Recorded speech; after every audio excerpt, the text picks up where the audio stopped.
So hello friends, welcome back to our YouTube channel Sarkari update point. कैसे हैं आप सब? उम्मीद करता हूं कि आप सब अपने अपने जीवन में मेहनत कर रहे होंगे और कुछ अच्छा करने की कोशिश भी कर रहे होंगे।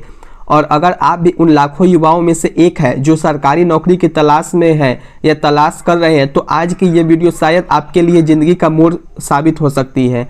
और क्योंकि बात हो रही है बिहार पुलिस की, जी हाँ दोस्तों, बिहार सरकार ने चालक सिपाही के 4361 पदों पर सीधे भर्ती का नोटिफिकेशन जारी कर दिया है, जो कि अभी अभी आया है। और ये कोई रूटीन भर्ती नहीं है दोस्तों, ये उन लोगों के लिए है जो मेहनत करते हैं, जो परिवार की संभालना चाहते हैं और जो चाहते हैं कि उनके सीने पर भी एक वर्दी हो। अब आप सोच रहे होंगे कि भैया ये भर्ती क्या सबके लिए है? कौन कौन भर सकता है? क्या योग्यता चाहिए? कब से फॉर्म भरना शुरू होगा? तो रुको, एक एक बात बताता हूँ। इस वीडियो में आप जानेंगे कि पदों की संख्या और कैटेगरी वाइज ब्रेकअप कैसे है, और उम्र सीमा और में छूट किसको मिलेगा, जरूरी योग्यता क्या रहने वाली है, और महिलाओं के लिए कितने सीटें आरक्षित किया गया है, सैलरी कितने मिलेगी, फॉर्म कब से कब तक भरे जाएंगे, और सबसे जरूरी बात है कि इसमें ऑनलाइन अप्लाई कहाँ से करना और कैसे करना है। तो बस एक रिक्वेस्ट है कि वीडियो को पूरा देखिए, स्किप मत करिएगा, क्योंकि अगर आपसे कोई छोटी सी गलती भी हो गई तो हो सकता है कि आपका फॉर्म रिजेक्ट हो जाए। जी हाँ दोस्तों, अगर आपका छोटी सी एक मिस्टेक हो जाए तो आपका फॉर्म रिजेक्ट भी हो सकता है। और हाँ, अगर आप पहली बार हमारे चैनल पर आए हैं तो नीचे लाल बटन को दबा करके सब्सक्राइब जरूर कर लीजिएगा, क्योंकि हम सिर्फ खबर नहीं लाते हैं, सच और भरोसे के साथ गाइड भी करते हैं।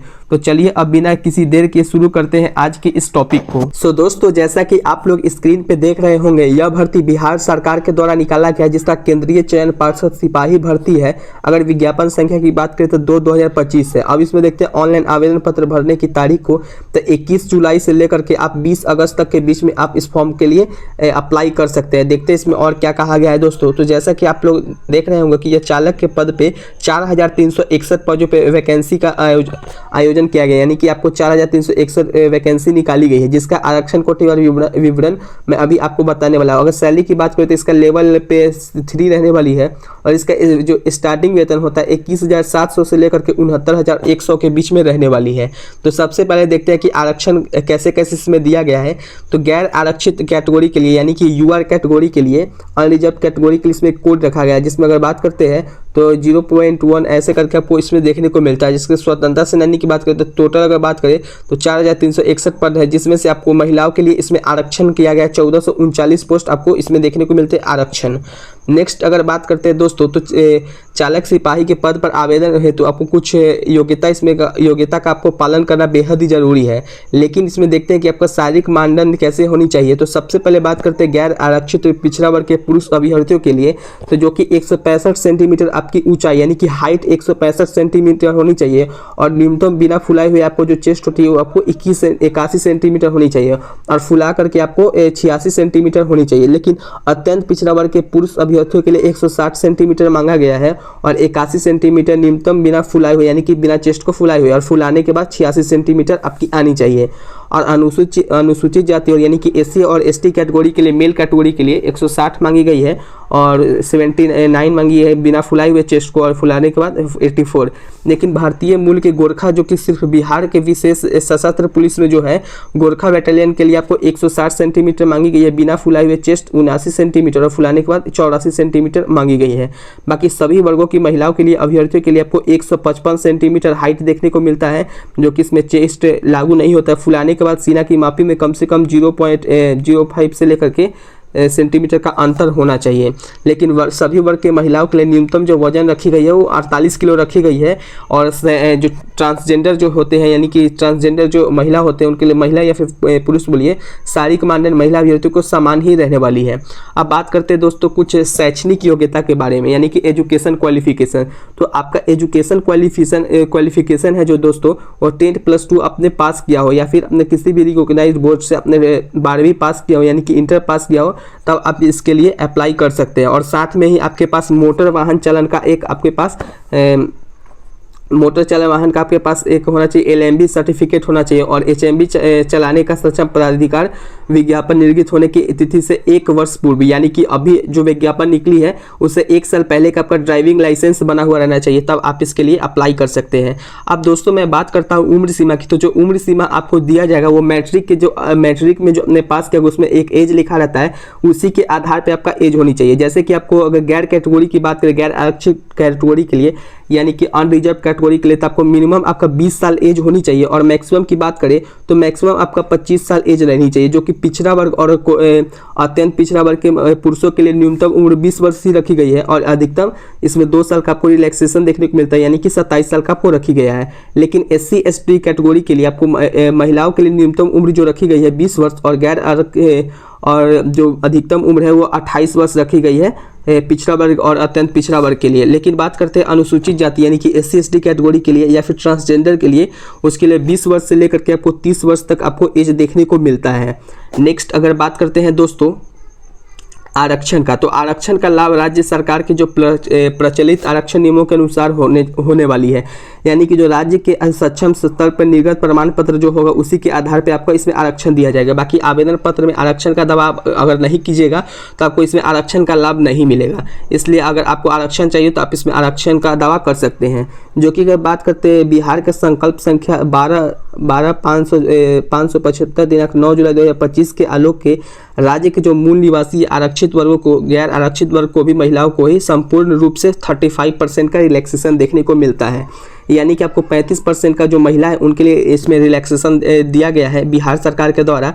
इसमें से जो वैकेंसी निकाली गई है उसमें से 35% आपको जो देखने को मिलता है, चाहे वो किसी भी कैटेगरी के हो, चाहे SC ST या फिर आप OBC कैटेगरी के हो या फिर अनरिजर्व कैटेगरी के हैं, तो आपको इसमें 35% आपको इसमें जो फीमेल कैटेगरी उनके लिए इसमें आपको रिलैक्सेशन देखने को मिलता है।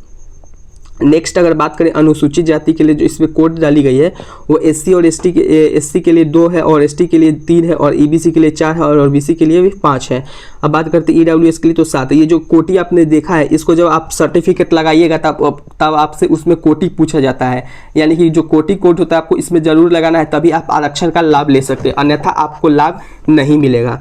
अब चयन की जो परीक्षा का जो संरचना है वो जिला के जो प्रथम जो लिखित परीक्षा होगी उसी के आधार पर आपको इसमें देखने को मिलता है, जिसमें से आपको 100 नंबर की लिखित परीक्षा होती है 2 घंटा के लिए और 100 प्रश्न आपको इसमें शामिल देखने को मिलते हैं, जिसमें से आपको OMR यानी कि MCQ क्वेश्चन देखने को मिलते हैं दोस्तों। अब बात करते हैं कि इस पत्र में गैर आरक्षित यानी कि सामान्य वर्ग के जो अभ्यर्थी उनका न्यूनतम अंक कितना आना चाहिए, तो न्यूनतम अंक जो है आपका 40% आपका आनी चाहिए, 100 में से 40% आएगी, यानी कि 40 नंबर आना चाहिए। और पिछड़ा वर्ग के अभ्यर्थियों के लिए न्यूनतम अर्हतांक है जो 36.5 यानी कि 36.5 नंबर आपका आता है, तो आप इसमें पास हो जाइएगा। और न्यूनतम अर्हतांक जो 34% और 32% रखे गए हैं जनजाति, अनुसूचित जाति और जनजाति महिलाओं के लिए इसमें रखा गया है। और दूसरा जो चरण होता है दोस्तों उसमें द्वितीय चरण में शारीरिक दक्षता यानी कि फिजिकल इफिशिएंसी टेस्ट होता है, जिसमें से आपको लिखित जब आप परीक्षा जब पास कर लीजिएगा तो उसके बाद आपसे फिजिकल एफिशिएंसी टेस्ट होगा, उसके बाद आपको इसमें जब पास कीजिएगा उसके बाद ही आपको इसमें जॉब मिलता है। अब बात करते हैं दौड़ की, तो दौड़ जो होने वाली है उम्मीदवारों के लिए विहित पात्रता के आधार पर होती है। जो सभी कोटि के जो पुरुष है, चाहे वो SC ST या फिर EBC चाहे OBC या फिर अनरिजर्व कैटेगरी के हैं, उनके लिए 1 मील यानी कि 1.6 किलोमीटर आपका इसमें रनिंग लिया जाता है। इसमें 7 मिनट में आपको रनिंग पास आउट करना रहता है। और सभी कोटि की जो महिला है उनके लिए सिर्फ 1 किलोमीटर 60 मिनट में पास करना रहता है, यानी कि आपको 7 मिनट में 1 किलोमीटर दौड़ना रहता है। और 7 मिनट से अगर अधिक समय लेते हैं तो आपको असफल घोषित कर दिया जाएगा, यानी कि आपको नंबर काट लिया जाएगा। और उम्मीदवारों को शारीरिक दक्षता परीक्षा अंतर्गत निम्नलिखित परीक्षा में उतरण भी होनी चाहिए, यानी कि जो पुरुष अभ्यर्थी उसके पास ऊंची कूद, लंबी कूद और गोला फेंक यानी कि 16 पाउंड के जो गोला फेंक होता है उसमें आपको इसमें दिया जाता है, जिसका न्यूनतम ऊंचाई अगर बात करें तो ऊंची कूद की 3 फीट से लेकर 3 फीट 6 इंच तक रहती है ऊंची कूद, और लंबी कूद 10 फीट रहती है, और जो गोला फेंक रहता है वो 14 फीट रहती है। अब बात करते हैं महिला उम्मीदवारों के लिए, तो ऊंची कूद इसमें रखा गया है 2 फीट 6 इंच और लंबी कूद जो है 7 फीट रखा गया है, और गोला फेंक जो है 12 पाउंड का 8 फीट तक आपको फेंकना रहता है। जबकि ट्रांसजेंडर की अगर बात करें तो शारीरिक दक्षता परीक्षा के मानने अन्य महिला अभ्यर्थियों को समान ही रहने वाली है, यानी कि जो महिला का जो रहेगा वही ट्रांसजेंडर की भी रहने वाली है। तृतीय जो चरण होता है वो मोटर वाहन चालन संबंधी दक्षता परीक्षा होता है, जिसमें सबको मोटर वाहन चालन के संबंधी एक दक्षता परीक्षा लिया जाएगा। इस दक्षता परीक्षा में आपको 100 अंक का इसमें एग्जाम होगा। एग्जाम का इसमें आपको परफॉर्मेंस देखा जाएगा कि आपको गाड़ी चलाने आती है कि नहीं, और परीक्षा है तो एक टेस्टिंग ट्रैक नीचे दर्शाए गए चित्र के अनुसार होगा, जिसमें छोटी गाड़ी जीप आपको दिया जाएगा और कार गाड़ी या फिर आपको कार दिया जाएगा। उसको आपको भी जैसे आप देख रहे हैं यहाँ पे, इससे लेकर के आपको यहाँ तक आपको इसमें जाना है फिर निकलना रहता है, तब इसमें आप पास कीजिएगा। उसके बाद आपको 1 मिनट तक 3 गियर में आपको अगर आप लगाते हैं 1 गियर में पूरा स्पीड से 3 गियर, अगर 1 मिनट में अगर 3 गियर लगाते हैं तो आपको 40 नंबर मिलेगा, और 1 मिनट तक अगर ज़्यादा लगाते हैं तो 5 गियर में को 32 नंबर ऐसे देखने को मिलता है इसमें। अब बात करते हैं कार चलाने की जो क्षमता है, जाँच के लिए आपको अधिकतम 40 अंकों को देखने को मिलता है। आप सभी गियर बदलकर बिना गियर आवाज़ की गाड़ी चलाने पे आपको 8 अंक मिलेगा, ये सब आप देख लीजिएगा। उसके बाद जो अपना 4th स्टेप होता है वो होता है डॉक्यूमेंट वेरिफिकेशन, यानी कि डॉक्यूमेंट वेरिफिकेशन होने के बाद आपको एक हाथ में आपको जॉब मिल जाता है। यानी कि आपको अगर बात करूँ कि दस्तावेज सत्यापन में आपको क्या क्या रहने चाहिए, तो प्रमाण पत्र सत्यापन हेतु आपको प्रस्तुत करने हेतु एक वैध फोटो रहना चाहिए पासपोर्ट साइज, और या फिर आपके पास एक पहचान पत्र रहना चाहिए, जैसे कि आधार कार्ड या फिर ड्राइविंग लाइसेंस या मतदाता का एक पहचान पत्र आपके पास होनी चाहिए। साथ ही में आपके पास मैट्रिक का जो सर्टिफिकेट होगा उसमें आपको जन्म तिथि देखने को मिलता है, जो कि जन्म तिथि आप उसमें लगा लीजिएगा। और इंटरमीडिएट उसी में एक प्रमाण पत्र मिलता है या फिर अंक पत्र, उसका भी साथ में आपको रखना है। अगर आपको SC या फिर ST कैटेगरी के लिए है, आप आरक्षण चाहते हैं, तो SC ST कैटेगरी का जो सक्षम पदाधिकारी द्वारा निर्गत जाति प्रमाण पत्र आप इसमें बनवा लीजिएगा, और स्थायी प्रमाण पत्र आपको बनवाना है ताकि आपको बिहार का निवासी है आपको इससे पता चल सके। अगर आप BC या फिर EBC कैटेगरी के हैं तो आपको आरक्षण लेना है, तो सक्षम पदाधिकारी द्वारा निर्गत जाति प्रमाण पत्र आपको लेनी पड़ेगी, और स्थायी आवास प्रमाण पत्र तो साथ में लगाना ही है। अगर आप नॉन क्रीमी लेयर के हैं तो विगत 1 वर्ष से पूर्व निर्गत क्रीमियर रहित प्रमाण पत्र आपके पास होनी चाहिए। और जो स्वतंत्रता सेनानी के आश्रित है वो FFW अभ्यर्थियों के लिए जिला प्राधिकार के द्वारा स्वतंत्रता सेनानी के उत्तराधिकार होने का परिचय पत्र प्रमाण पत्र होनी चाहिए। और जो EWS के लिए ऐसे ही बहुत सारे के लिए दिया गया है, लेकिन आप इसको एक बार ध्यान से पढ़ लीजिएगा। जो मेधा सूची बनने वाली है वो लिखित परीक्षा और पेट यानी कि फिजिकल एफिशिएंसी टेस्ट के द्वारा जो बनने वाली है उसी के आधार पर आपको होगा। और जो गाड़ी चलाने के लिए आपको जो नियुक्त किया जाएगा उससे पहले आपको टेस्टिंग लिया जाएगा, उसके बाद आपका डॉक्यूमेंट वेरिफिकेशन होती है। नेक्स्ट अगर बात करते हैं फीस की, तो फीस जो आवेदन शुल्क रहने वाली है वो पूरी तरीके से आपको यह फॉर्म जो है ऑनलाइन ही भरे जाएंगे। और SC ST कैटेगरी के लिए आपको 180 रुपया फीस मांगी गई है, चाहे आप राज्य के मूल निवासी सभी वर्ग के कोटि महिला के लिए एवं ट्रांसजेंडर के लिए इसमें रखा गया है। और जो शेष सभी कोटि के अभ्यर्थी उनके लिए 675 रुपया रखा गया है, यानी कि यह सिर्फ आपका था अनुसूचित जाति के अभ्यर्थियों के लिए और राज्य के मूल निवासी के लिए ये सब 180 रुपया था। बाकी जितने भी कैटेगरी के बच गए उनके लिए 675 रुपया इसमें रखा गया है। अब बात करते हैं कट ऑफ की, तो जो आपकी उम्र सीमा के लिए न्यूनतम उम्र के लिए 1/8/2025 तक आपकी होनी चाहिए। और इसमें अगर मैं बात करता हूँ आगे, तो शैक्षणिक अर्हता के लिए आपको 20/8/2025 तक आवेदन समर्पण की अंतिम तिथि के पास आपके पास एक सर्टिफिकेट होना चाहिए जिससे आप अप्लाई करने वाले हैं। अब बात करते हैं दोस्तों ऑनलाइन आवेदन पत्र की भरने की डेट की, तो डेट आपका पहले स्टार्टिंग में ही आपको बता दिया था कि 21 जुलाई से लेकर के आपका 20 अगस्त तक आपको इसमें फॉर्म देखने को मिलता है, यानी कि आप इसके बीच में अप्लाई कर लीजिएगा।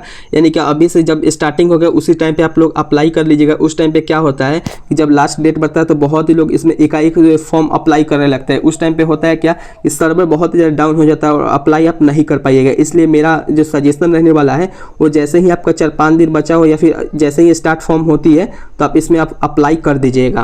नेक्स्ट अगर बात करते हैं दोस्तों, तो ऑनलाइन जो आवेदन में पत्र आप जितने भी डॉक्यूमेंट लगाने वाले हैं सभी सही आप इसमें लगाइएगा। कोई भी डॉक्यूमेंट जाली या फिर अलग कैटेगरी के हैं तो आप उसमें नहीं बनवा करके नहीं डालना है।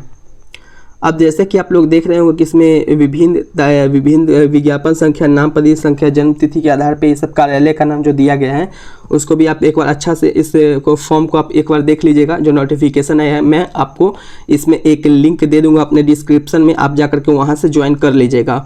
और मेरा एक सजेशन होगा दोस्तों कि आप खुद से फॉर्म एक बार अप्लाई करने से पहले पूरा पढ़ लीजिएगा कि इसमें कोई आपको बाद में दिक्कत ना हो, तो दोस्तों अब आपको पूरी जानकारी मिल चुकी होगी कि 4361 पद और इसमें महिलाओं और आरक्षित वर्गों के लिए भी शानदार अवसर है।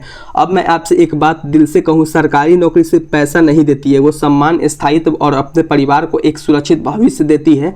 तो अगर आपके पास ड्राइविंग लाइसेंस है और 10वीं या फिर आपने 12वीं पास किया तो दिल से वर्दी पहनने की आपके पास चाह है तो ये मौका मत छोड़िएगा दोस्तों। मैंने फॉर्म के लिए डेट बता दिया, 21 जुलाई से लेकर के आप 20 अगस्त के बीच में आप इसको फॉर्म को अप्लाई कर लीजिएगा। जो नीचे मैं डिस्क्रिप्शन दे रहा हूँ उसमें आपको एक अलग से आपको डायरेक्ट अप्लाई लिंक भी दे दूंगा और ऑफिशियल नोटिफिकेशन का जो PDF है वो भी मैं आप लोगों को प्रोवाइड करवा दूंगा। और हमारे टेलीग्राम व्हाट्सएप ग्रुप जहां आपको मिलेगा हर जानकारी सबसे पहले, तो वो भी आप बिना किसी खर्च के आप उसको ज्वाइन कर सकते हैं। अगर दोस्तों अगर आपका कोई भी सवाल होगा तो बेझिझक कमेंट करिएगा, मैं खुद जवाब देने की कोशिश करूंगा, क्योंकि हम सिर्फ वीडियो नहीं बनाते हैं, हम अपने सपनों का रास्ता आसान करने की कोशिश करते हैं। और जाते जाते अगर वीडियो पसंद आया हो तो लाइक ज़रूर कर लीजिएगा और जितना हो सके उतना शेयर करिए, शायद आपके शेयर से किसी ज़रूरतमंद की ये नौकरी मिल जाए। तो मिलते हैं अगली वीडियो में नई उम्मीद और नई अपडेट्स और नए अवसर के साथ। तब तक खुश रहिए, मेहनत करिए और भरोसा रखिए, आपका भी नंबर आएगा। जय हिंद, जय बिहार, वंदे मातरम।